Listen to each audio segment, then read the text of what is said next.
Jean chapitre 4. Yeshua et la femme samaritaine. Yeshua guérit le fils d'un officier.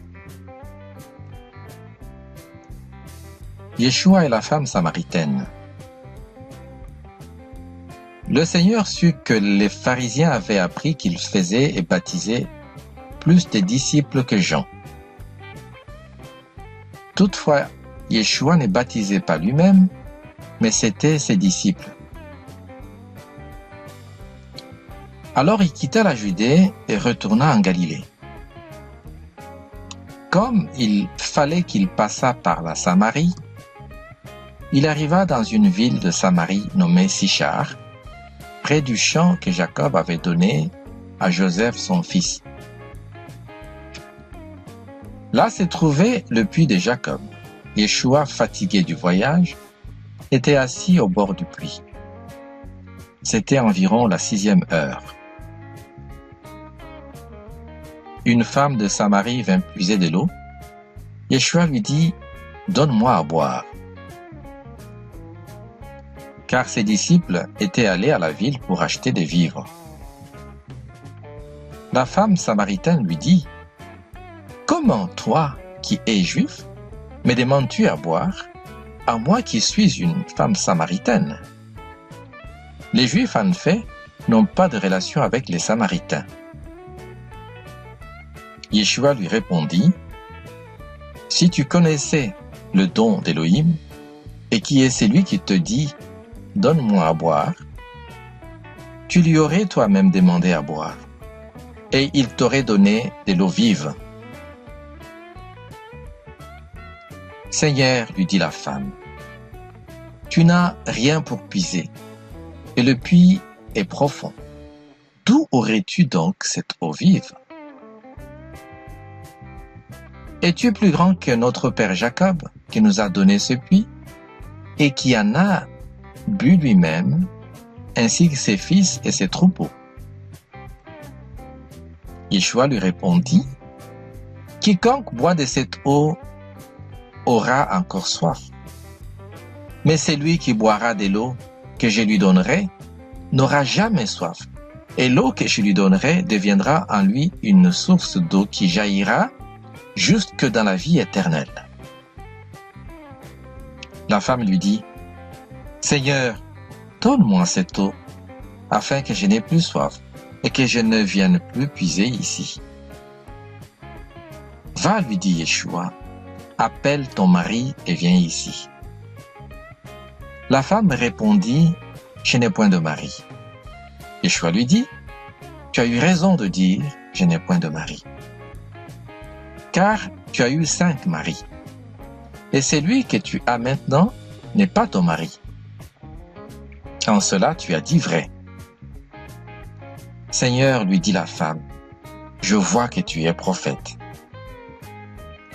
Nos pères ont adoré sur cette montagne, et vous dites-vous que le lieu où il faut adorer est à Jérusalem. Femme, lui dit Yeshua, crois-moi, l'heure vient où ce ne sera ni sur cette montagne, ni à Jérusalem que vous adorerez le Père. Vous adorez ce que vous ne connaissez pas. Nous adorons ce que nous connaissons, car le salut vient des Juifs.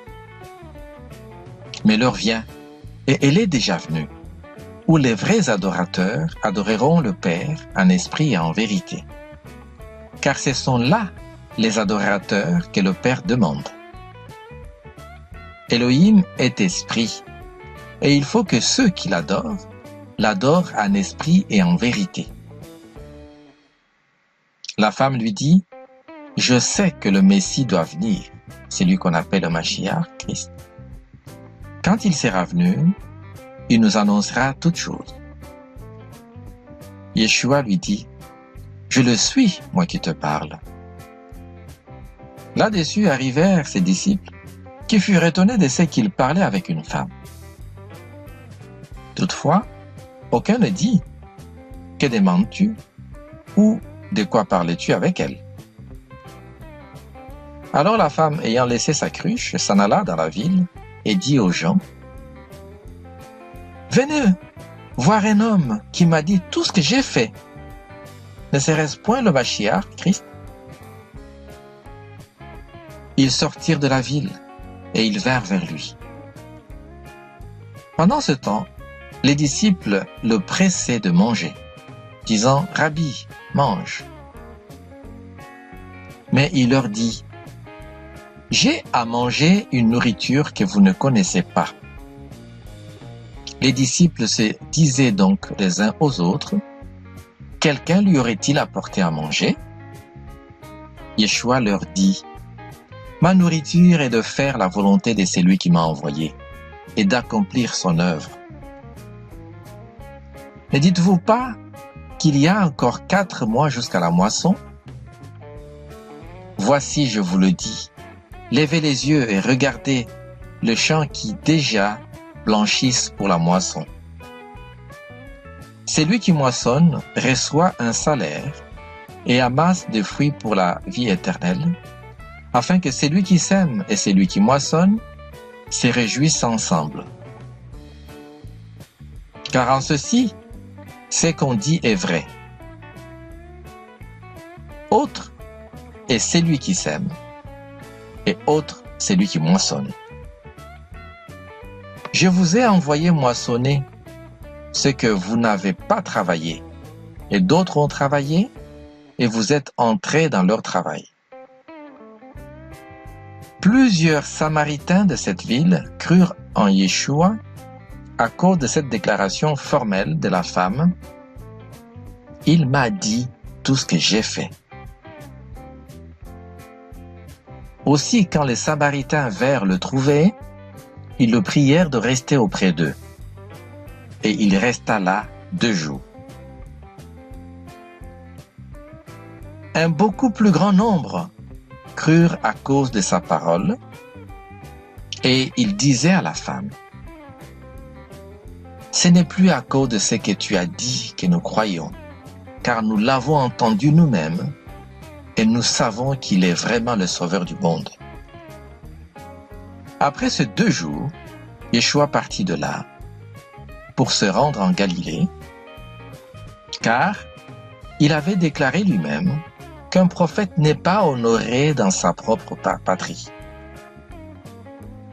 Lorsqu'il arriva en Galilée, il fut bien reçu des Galiléens qui avaient vu tout ce qu'il avait fait à Jérusalem pendant la fête, car eux aussi étaient allés à la fête. Yeshua guérit le fils d'un officier. Il retourna donc à Cana en Galilée, où il avait changé l'eau en vin. Il y avait à Capernaum un officier du roi dont le fils était malade. Ayant appris que Yeshua était venu de Judée en Galilée, il alla vers lui et le pria de descendre et de guérir son fils qui était près de mourir.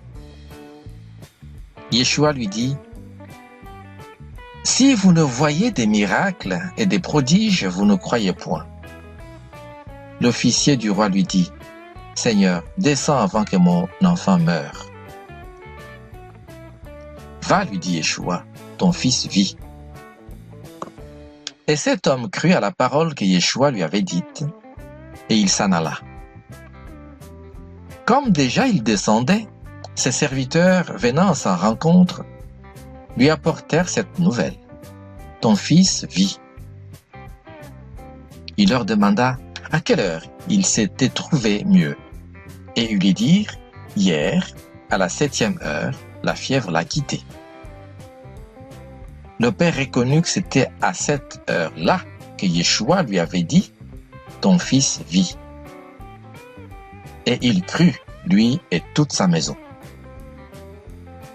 Yeshua fit encore ce second miracle lorsqu'il fut venu de Judée en Galilée.